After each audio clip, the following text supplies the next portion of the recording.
పితా పుత్ర పవిత్ర ఆత్మ నామమున ఆమేన్.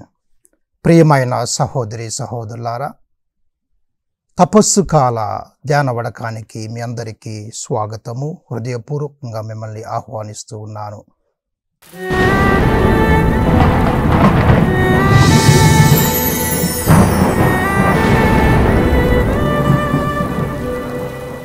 తపస్సు కాలము విభూది బుధవారంతో మనం ప్రారంభిస్తూ ఉన్నాము. ఈనాడు మన మొదటి రోజు తపస్సు కాలంలో మన ధ్యానాంశము ప్రభువు తట్టు తిరుగుడి. ఏ విధంగా మనం ప్రభువు తట్టు తిరగాలి, ఏ విధంగా హృదయ పరివర్తన చెందాలి, ప్రభువు చెంతకు మరలా తిరిగి ఏ విధంగా మనము రావాలి అని ఈనాడు మనము మొదటి రోజు ధ్యానించుకుందాము. షేమా ఇజ్రాయేల్. షేమా అనేటువంటి హీబ్రూ పదానికి అర్థము వినుడి, ఆలకించుడి.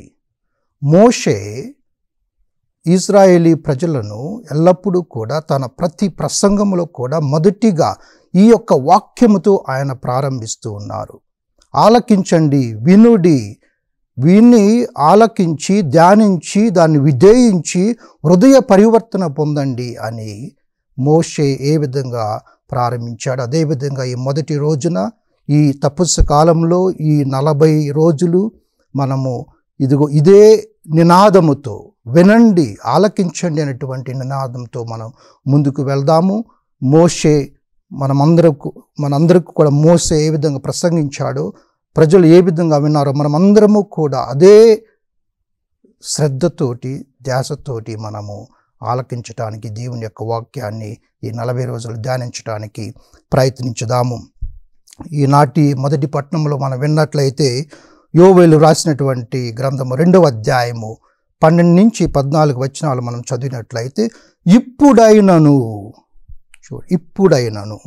మీరు పూర్ణ హృదయముతో నా చెంతకు మరలి రండి, ఉపవాసముతోనూ సంతాపముతోనూ ఏడ్పులతోనూ నా వద్దకు తిరిగి రండి. మీ వస్త్రములను కాక మీ హృదయములను చింపుకొని ఆయన తట్టు తిరుగుడి. ఆయన తట్లు తిరిగినట్లయితే ఆయన మనస్సు మార్చుకొని, చూడండి, ప్రభువు కూడా మనసు మార్చుకుంటూ ఉన్నాడు.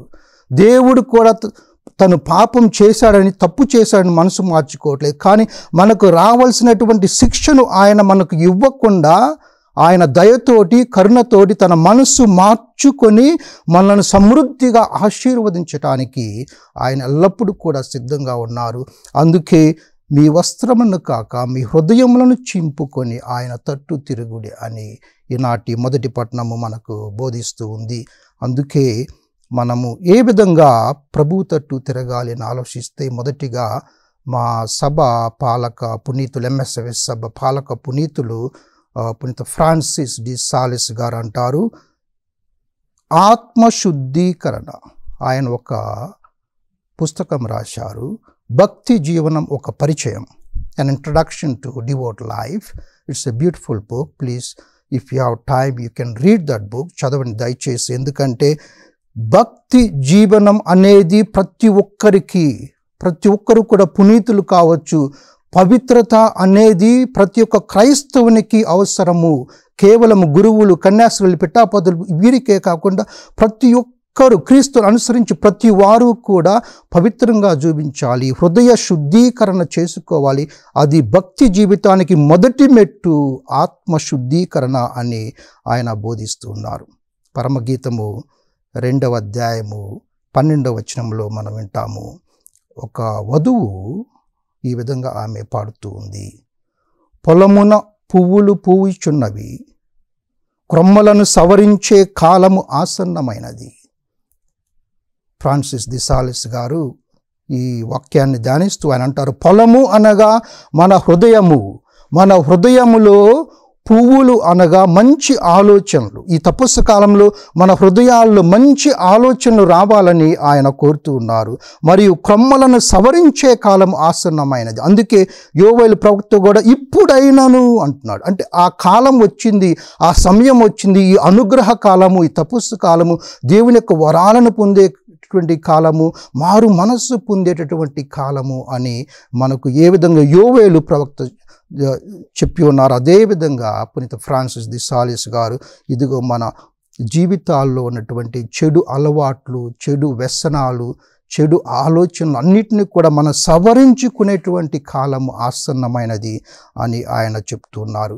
మనము పాత నిబంధన గ్రంథంలో మనం చూసినట్లయితే ఏ విధంగా వారు ప్రభు తట్టు తిరిగారు అనేటువంటి మనం ధ్యానించుకున్నట్లయితే మనకు అక్కడ తెలుస్తుంది. ముఖ్యంగా ఈనాడు యోవేలు చెప్పిన మీ వస్త్రములను చించుకోగాకండి. ఏంటి వస్త్రములను చించుకోవడం అంటే, పూర్వ నిబంధనలో వారు గోనె పట్టు వస్త్రాలను చించుకొని గోనె పట్ట కట్టుకొని బూడిద తల మీద పోసుకొని ఆ విధంగా వారు ప్రభువుని పట్ల చేరి అక్కడ సంతాపంతోనూ ఏడ్పులతోనూ ప్రభు దగ్గరికి వెళ్ళేవారు. వారి యొక్క హృదయ పరివర్తనకు ఇవన్నీ కూడా బాహ్య సూచకములు. ముఖ్యంగా ఈనాడు మనము విభూది బుధవారం రోజున ఇదే ఆచారాన్ని మనం పాటిస్తూ బూడిద పోసుకున్నటువంటి ఆ కాలంలో వాళ్ళు బూడిద పోసుకొని ఈ కాలంలో మనము అదే బూడిదను విభూది ఆ మాని క్రొమ్ముల నుంచి కాల్చగా మిగిలినటువంటి ఆ అవిశేషాన్ని మనము పవిత్రమైనటువంటి బూడిదిగా విభూదిగా మనము నుదిట మీద ధరించి ఇదిగో ప్రభు తట్టు తిరగాలని శ్రీసభ మనందరికీ బోధిస్తూ ఉంది. అందుకే నేడు మనము ధూళి, దుమ్ము, విభూది, మన్ను అనేటువంటి వీటి యొక్క అర్థాలు ఏమిటి, వీటి యొక్క ఉపమాన భావం ఏమిటి, ఈ విభూది బుధవారంలో ఈ విభూదిని మనం ఎందుకు ధరిస్తున్నాం, ఎక్కడి నుంచి ఏ ఆచారం వచ్చింది, ఏ విధంగా ఈ ఆచారం వచ్చింది, మనము ఎందుకు ఆ విధంగా చేస్తూ ఉన్నాము, ఈ తపస్సు కాలను ఆ విధంగా ప్రారంభిస్తూ ఉన్నాము అని మనము పరిశుద్ధ గ్రంథం నుంచి పాత నిబంధన గ్రంథం నుంచి మనము ధ్యానించినట్లయితే ముఖ్యంగా మొదటి అర్థం ఏమిటంటే విలువలేనితనము, నిరర్ధకము, వ్యర్థము. చూడండి, బూడిద. నేను పాపువా న్యూగిని అనేటువంటి దేశంలో సువార్తను బోధించినప్పుడు అక్కడ వారి భాషలో బూడిద అంటే షిట్ ఆఫ్ ఫైర్ అంటారు. అనగా కట్టెను కాల్చగా మిగిలినటువంటిది ఆ బూడిద, దుమ్ము, ధూళి అన్నమాట. వాళ్ళు ఆ విధంగా షిట్ ఆఫ్ ఫైర్ అంటారు. సో ఆ విధంగా మనకు ఇదిగో అది విలువ లేనిది, నిరర్ధకమైనది, దానివల్ల ఎలాంటి ప్రయోజనం ఉండదు అన్నమాట. కాళ్ళ కింద తొక్కి పడేసేటటువంటిది. అందుకే జకర్యా తను రాసినటువంటి జకర్యా ప్రవక్త గ్రంథంలో మనం వింటాము, తూరు పట్టణపు వారు ప్రాకారము గల కోటలను కట్టుకొని ఇసుక రేణువులంత విస్తారముగా వెండిని, వీధుల్లోకి కసువంత విస్తారముగా బంగారమును సమకూర్చుకొనిరి, కానీ చివరికి అవి నాశనమవుతున్నారంటే ఈ శరీరము ఏ విధంగా కాలి బూడిదై ఆ బూడిదకి ఎలాంటి విలువ ఉండదో, నిర్ధకము. కానీ మన ఆత్మలు ముఖ్యము. మన ఆత్మలకు నిత్య రక్షణ కలదు, నిత్య నివాసం కలదు, పరలోకము కలదు. దేవుడు ఒక నూతన ఆత్మను మరియు మన యొక్క నూతన శరీరమును మనకు దయచేయటము, మరియు అదేవిధంగా మన ఆత్మలను మనం శుద్ధీకరించుకోవటము, పరలోకంలో మనం ప్రవేశించటము, మనం వీటిపై ఇవి నిజమైనటువంటి విలువ గలవి. ఈ శరీరము, ఈ లోకపు ఆశలు, ఆకాంక్షలు, బంగారములు, వెండిలు, సంపదలు అన్నీ కూడా విలువ లేనివి, బూడిదతోటి, దుమ్ముతోటి, ధూళితోటి సమానము, మన్నుతోటి సమానము అని మొదటి అర్థాన్ని మనము ఇక్కడ పాత నిబంధన గ్రంథం నుంచి తెలుసుకుంటూ ఉన్నాము.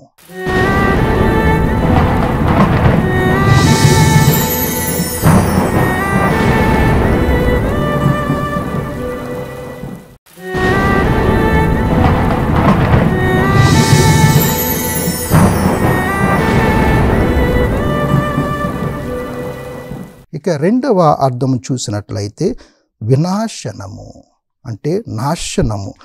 ఏ విధంగా ఇదిగో ఈ శరీరము చివరికి నాశనం అయిపోతూ ఉంది, ధూళి వలె ఎగిరిపోతుంది, పొట్టు వలె ఎగిరిపోతూ ఉందో, అదేవిధంగా యావే ప్రవక్త అన్య దేశస్థులు, అన్య రాజుల మీద, శత్రువుల మీద, ఇజ్రాయేలీ ప్రజల మీదకు వాళ్ళు వచ్చినప్పుడు యుద్ధం చేయటానికి యావే ప్రభువు ఇజ్రాయేలీ ప్రజలకు తోడుగా ఉంటూ వారు ఆ పట్టణాలన్నింటినీ కూడా నాశనం చేసి ఉన్నారు.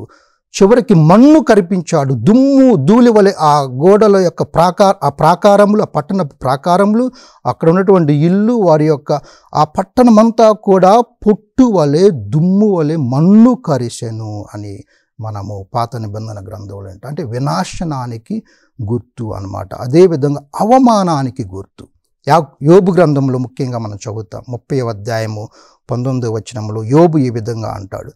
ఆయన అన్ని సర్వస్వాన్ని కోల్పోతాడు. యోబు గారు మీకు తెలుసు, ఆయన భార్యను, ఆయన కుమారులను, కోడళ్లను, ఆయన సంపదలు, ఆయనకున్నటువంటి ఒంటెలు కానివ్వండి, గాడిదలు కానివ్వండి, ఆవులు కానివ్వండి, ఆ మందలన్నీ కూడా మొత్తాన్ని సర్వస్వాన్ని కోల్పోయినప్పుడు ఆయన అంటాడు, అదిగో ఆ ప్రభువు నన్ను బురదలోకి త్రోసెను, ఆయన ధూళియు బూడిద, నేను ఈరోజు ధూళి బూడిదనై ఉన్నాను, అంటే దేనికి పనికిరాని వాడిగా ఉన్నాను అని చెప్పి అది ఒక అవమానం, ఒక భంగపాటుగా ఆయన చూస్తూ ఉన్నాడు. అదేవిధంగా యెషయా గ్రంథంలో మనం చదివినట్లయితే శత్రు రాణులు అందరూ కూడా ప్రభువును నమ్ముకున్నటువంటి వారి యొక్క కాలి ధూళి, వారి పాదముల ధూళిని నాకెదురు, అంటే ఆ విధంగా నేనే దేవుడను, నేనే ప్రభువుడను అని చెప్పి ఆయన కనిపెట్టుకున్నవారు, ఆయనకు ప్రామాణికంగా ఉన్నవారు, ఆ దేవునికి నమ్మకంగా ఉన్న వారిని ఏ విధంగా ఆయన రక్షిస్తాడో,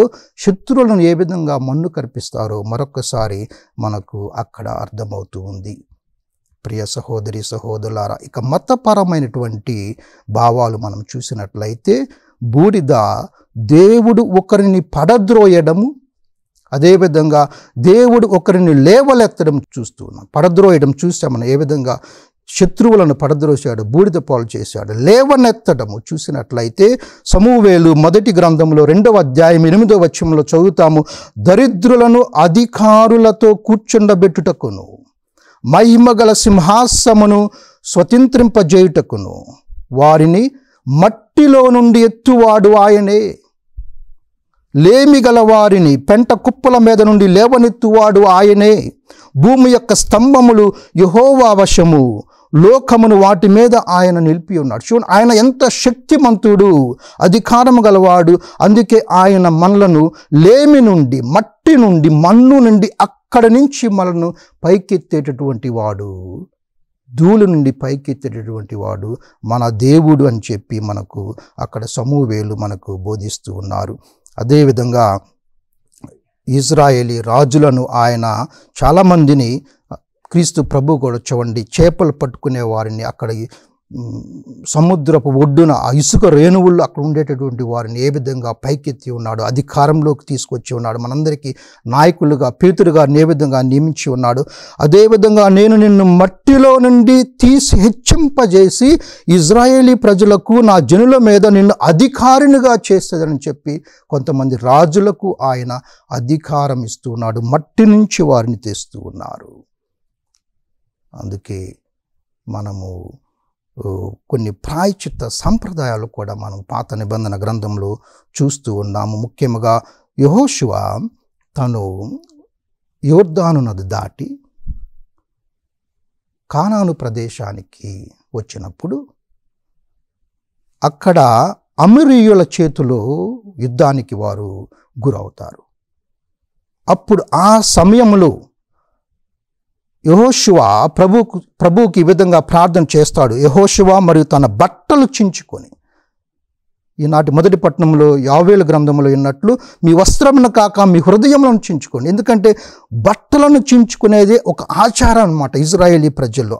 వారు తమ ఇజ్రాయేలీ పెద్దలు కూడా సాయంకాలం వరకు యెహోవా మందసం ఎదుట నేల మీద ముఖములు మోపుకొని తమ తలల మీద ధూళి పోసుకొనుచు ప్రభువునికి మొరపెట్టుకుంటూ ఉన్నారు. మమ్మల్ని గెలిపించు అయ్యా, అమోరీయుల చేతుల్లో మేము ఓడిపోవాలా, అక్కడి నుంచి సైనాయి పర్వతము నుంచి యోర్దాను నది దాటి ఇదిగో ఈ కనాను ప్రదేశానికి మమ్మల్ని తీసుకువచ్చింది, ఇక్కడ మేము మా శత్రువుల చేతుల్లో మరణించటానికా అని చెప్పి ఆ విధంగా బట్టలు చించుకొని బూడిద తల మీద పోసుకొని వారు ప్రార్థన చేస్తూ ఉన్నారు. ఈ విధంగా ఈ బట్టలు చించుకోవడం, బూడిద పోసుకోవడం అనేది వారి యొక్క హృదయ పరివర్తనకు సంకేతంగా చూస్తూ ఉన్నాము. అదేవిధంగా మనము సమూవేలు 2వ గ్రంథంలో సౌలు గారు మరియు తన కొడుకు యోనాతాను యుద్ధ భూమిలో మరణించినప్పుడు మరణ వార్తను ఏ విధంగా ఒక దూత దావీదు వద్దకు తీసుకువస్తున్నాడు చూడండి.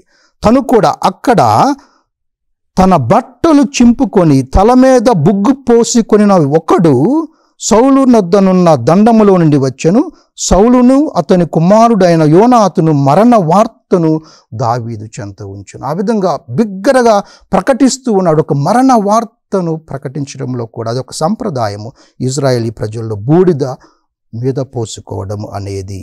మరియు యోబు గ్రంథంలో చూసినట్లయితే ఆ యోబుని ఆ దీన పరిస్థితిలో తన యొక్క మిత్రులు చూసినప్పుడు, ఆ స్నేహితులు, 3 స్నేహితులు, వారు వచ్చి దూరముగా నిలువబడి కనులెత్తి చూసినప్పుడు అతనిని పోల్చలేక తమ వస్త్రములను చించుకొని తలల మీద ధూళి చల్లుకొని ఆకాశము తట్టు ఎలుగెత్తి ఏడుస్తూ ఉన్నారు. చూడండి ఏ విధంగా ఈ ప్రాయశ్చిత్త సంప్రదాయాలు, ఏ విధంగా హృదయ పరివర్తన సంప్రదాయాలు మనము చూస్తూ ఉన్నాము. అదేవిధంగా ఆదికాండంలో చూస్తాము, సొదోము పట్టణాన్ని దేవుడు నాశనము చేయదలుచుకున్నప్పుడు అబ్రహాము దేవుని యొద్దకు వెళ్ళి, యెహోవా దగ్గరకు వెళ్ళి, ఇదిగో కనీసం 50 మంది నీతిమంతులు నీకు కనపడినట్లయితే ఈ పట్టణాన్ని నాశనం చేయవద్దు అని మొరపెట్టుకుంటున్నప్పుడు అబ్రహాం అంటాడు, ఇదిగో ధూళియు బూడిదనైన నేను ప్రభువుతో మాట్లాడ తెగించుచున్నాను. అంటే తనకు తాను ఒక ధూళిగా, ఒక బూడిదగా తనను తాను పోల్చుకుంటూ ఉన్నాడు. అందుకే యోబు కూడా తను రాసిన గ్రంథంలో తను ఒక మాట అంటాడు, నన్ను నేను అసహ్యించుకొని ధూళిలోని బూడిదలోని పడి పశ్చాత్తాపపడుచున్నాను అని యోబు గారు తెలియచేస్తూ ఉన్నారు.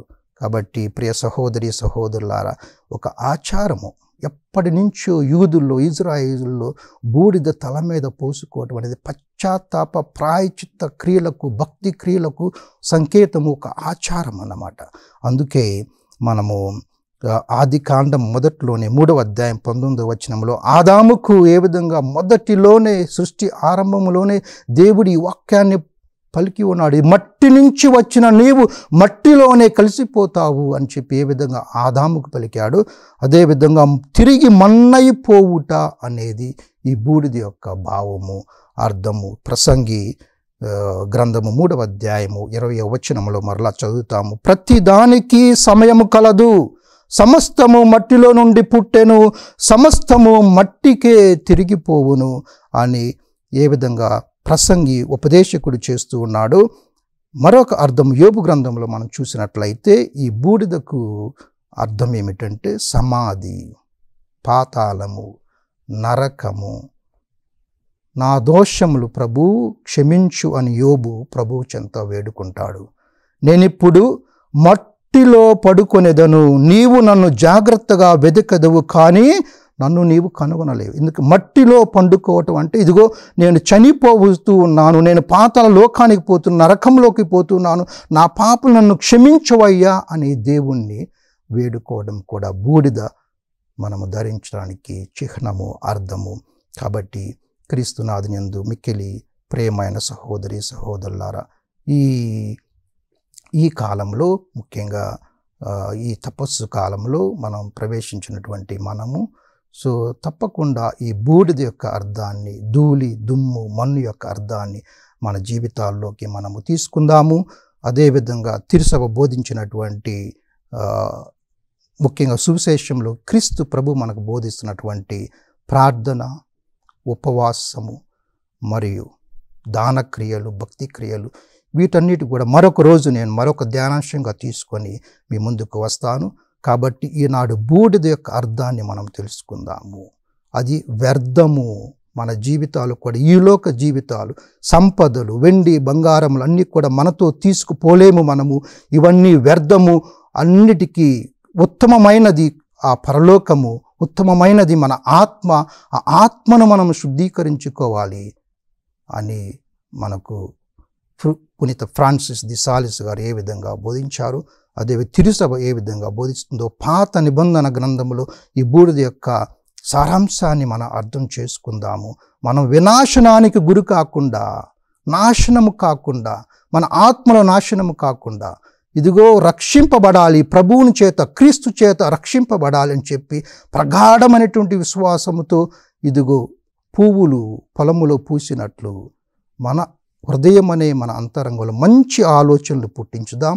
ఈ తపస్సు కాలంలో ఆ ఆలోచనలకు తగ్గట్టుగా ఆయన యొక్క వాక్యాన్ని విని ఆచరించి విధేయించి ఆ ప్రభుని బాటలో ప్రభుని తట్టు తిరుగుతూ హృదయ పరివర్తన చెందుతూ మన జీవితాన్ని మనము ప్రారంభించాం. ఒక్క రోజులో మనము హృదయ పరివర్తన పొందని మొదటి రోజు విభూది ధరించగానే మనం మారిపోయాము, మన జీవితాలు మారిపోయామనుకుంటే చాలా అది సరికాదు. ఎందుకంటే హృదయ పరివర్తన అనే దేవుని తట్టు తిరగటం అనేది సమయం తీసుకుంటుంది. కాబట్టి ఈ 40 దినాలు ఉపవాసము, ప్రార్థన, దానక్రియలు అనేటువంటి వాటితోటి మనమందరం కూడా ముందుకు వెళ్దాము. కాబట్టి మనము అందరూ కూడా ఏ విధంగా మట్టి నుండి దేవుడు మన ఆదాములు ఆ మట్టి తీసుకొని ఆ మట్టిలో తన శ్వాసను ఊది ఏ విధంగా మొదటి మనిషి ఆదామును దేవుడు సృష్టించాడో మరలా తిరిగి మట్టిలోకి మనం వెళుతున్నటువంటి సత్యాన్ని మనము గ్రహించి హృదయ పరివర్తన కలిగి జీవించడానికి ప్రయత్నించుదాం. పితా, పుత్ర, పవిత్రాత్మ నామమున ఆమేన్.